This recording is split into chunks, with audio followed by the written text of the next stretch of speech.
नमस्ते। मैं हूँ मिली त्रिवेदी और हम देख रहे थे नचिकेता के बारे में। हमने नचिकेता के बारे में उसके नाम का क्या मतलब होता है वो जानने की कोशिश की। अब हम आगे आज शुरू करते हैं उसकी कहानी। अब नचिकेता की कहानी शुरू करने से पहले, या फिर मैं ये कहूँ कि इस जर्नी को शुरू करने से पहले हमें ये जानना बहुत ज़रूरी है कि हम क्यों पढ़ेंगे नचिकेता को, या फिर हम ऐसी चीज़ों को क्यों ढूंढेंगे। कुछ ऐसी चीज़ जो हमें चाहिए तो, पर उसके लिए हम इतने ज़्यादा क्यूरियस नहीं हैं।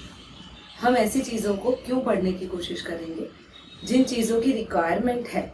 हमें सबको पता है कि ये चीज़ें बहुत ज़्यादा इम्पॉर्टेंट है, हमें चीज़ों को अच्छे से समझना चाहिए, पर फिर भी हम कुछ हद तक आने के बाद सारी चीज़ों में गुथे रहते हैं। और ये नचिकेता की कहानी या नचिकेता की जो ओरिजिनलिटी है वो इसी को शो करती है। होता ये है, बहुत पुराने समय की बात है, कभी वाजश्रवस करके जो ऋषि थे, उनके पुत्र उद्दालक, उन्हें कहीं पे भी अगर कहा जाए तो कॉम्प्लीमेंट्स नहीं मिलते थे, या तो मैं ये कहूँ कि उन्हें यश नहीं मिलते थे।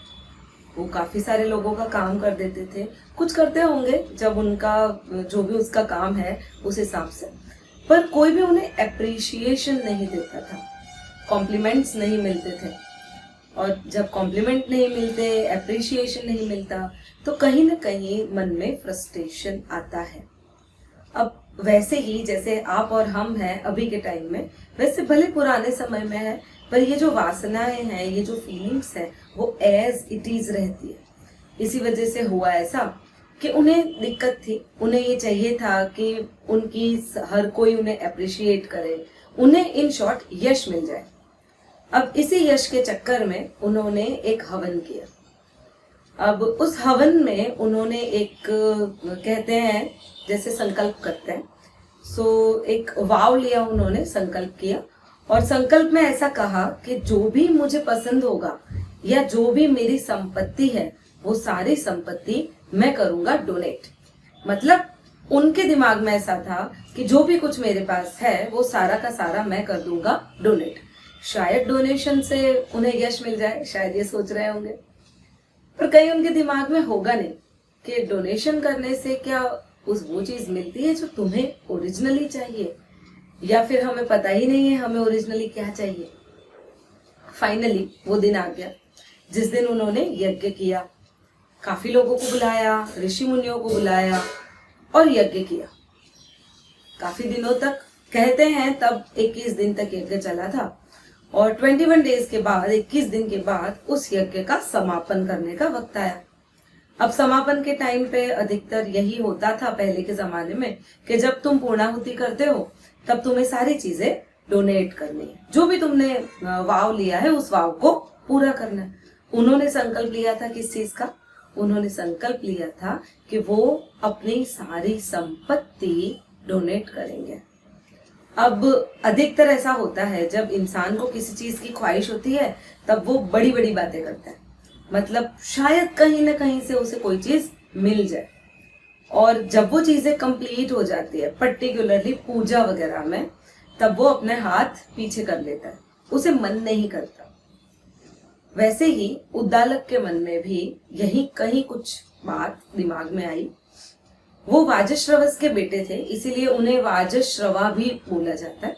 तो उनके दिमाग में ये बात आई कि चलो मेरे पास जो गाय रखी है, जो बूढ़ी हो गई है गाय, उसे डोनेट कर देता हूँ। मुझे तो मेरी संपत्ति डोनेट करनी थी, अब संपत्ति डोनेशन में मैं कुछ भी डोनेट कर सकता हूँ।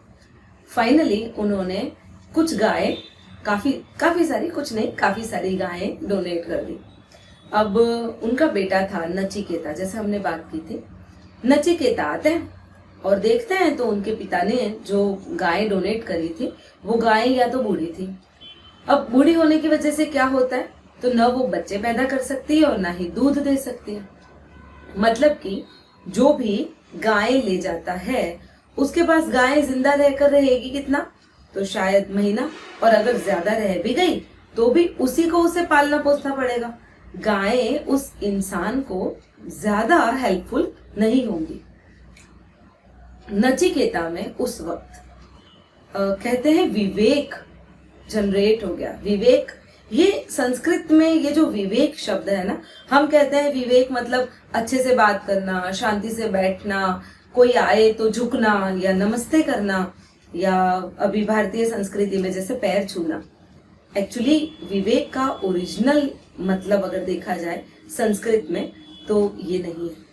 संस्कृत में विवेक मतलब जो चीज सही है उस सही चीज का उसे ज्ञान होना, उसे कहा जाता है विवेक। और स्पिरिचुअलिटी में इस विवेक का बहुत ज्यादा इंपॉर्टेंस है, बहुत ज्यादा वैल्यू है विवेक की। जैसे उसी तरह से हम इस विवेक के बारे में आगे कभी बात करेंगे, पर फिलहाल नचिकेता के मन में विवेक आ गया, उन्हें विवेक हो गया। वैसे पहले के जमाने में कहा जाता था कि पेरेंट्स जो हैं वो भगवान का स्वरूप है, उनकी वजह से तुम इस दुनिया में आते हो, यहाँ पे काम करते हो, यहाँ पे तुम कुछ पाते हो या कुछ सीखते हो। तो वैसा उनके दिमाग में भी था। पहले तो हल्का सा उन्हें घबराहट हुई कि वो अपने पिता से डायरेक्ट कैसे बात करेंगे कि आपने ये चीज गलत की है। बट फाइनली वो अपने पिता के पास जाते हैं और कहते हैं, पिताजी आपने जो गायें दान की है वो गायें वर्थ नहीं है, वर्थ गिविंग नहीं है, वो देने लायक नहीं है गायें। तो पिताजी ने, जैसे अधिकतर छोटे बच्चे, आप समझ लो 11-12 साल का बच्चे रहे होंगे वो तब, नचिकेता, तो उन्होंने, पिताजी ने उन्हें थोड़ा हड़का दिया कि तू जा, तुझे समझ नहीं आता, डोनेशन इसी को कहते हैं। अब वो तो नचिकेता थे, अब विवेक उनमें आ गया था। उन्होंने सोचा ऐसे कैसे मेरे पिताजी मना कर सकते हैं। फिर से उन्होंने बोला और क्वेश्चन किया, पिताजी मैं किस में आता हूँ? क्या पुत्र पिता की संपत्ति नहीं कहलाती? मतलब पहले के समय में जो बच्चे होते हैं और पत्नी होती है वो किसी पुरुष की संपत्ति के रूप में मानी जाती थी। तो पहले मानी जाती थी, तो हम पहले के जमाने की ही बात कर रहे हैं। उन्होंने बात कर ली कि पिताजी क्या मैं संपत्ति में नहीं आता हूं?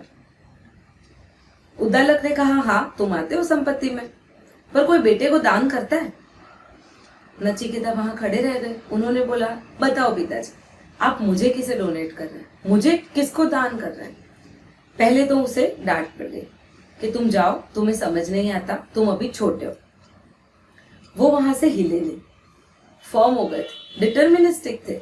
वो ये नहीं चाहते थे कि उनके पिता को जो यश की प्राप्ति के लिए जो उन्होंने यज्ञ किया उसमें उन्हें अपयश की प्राप्ति हो जाए।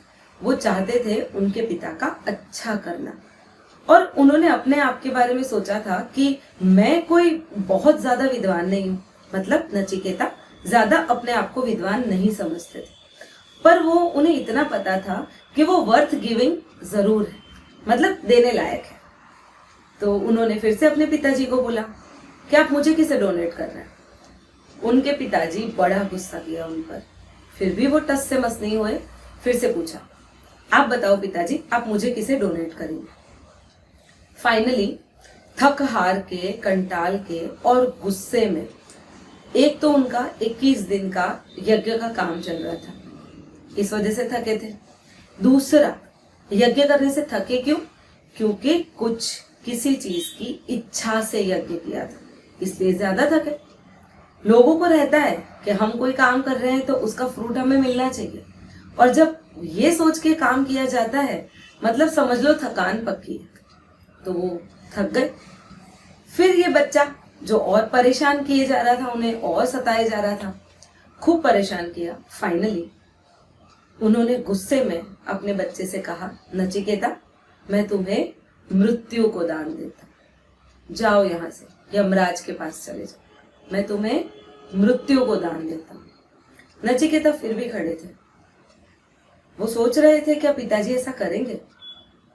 फिर से तीसरी बार उद्दालक ने कहा, नचिकेता मैं तुम्हें मृत्यु को दान करता हूं। आपको ऐसा नहीं लगता हम सबका डोनेशन भी मृत्यु को पहले ही हो चुका है? जैसे हम पैदा हुए तय है ना, आगे क्या होगा? एवरीथिंग। हम भी तो हैं। बस अब आगे की कहानी हम कल देखेंगे। Thank you so much. नमस्कार। और हाँ, ये वीडियो पसंद आए तो लाइक शेयर जरूर कीजिएगा। अपने बच्चों को जरूर बताइएगा इसकी कहानी। Thank you.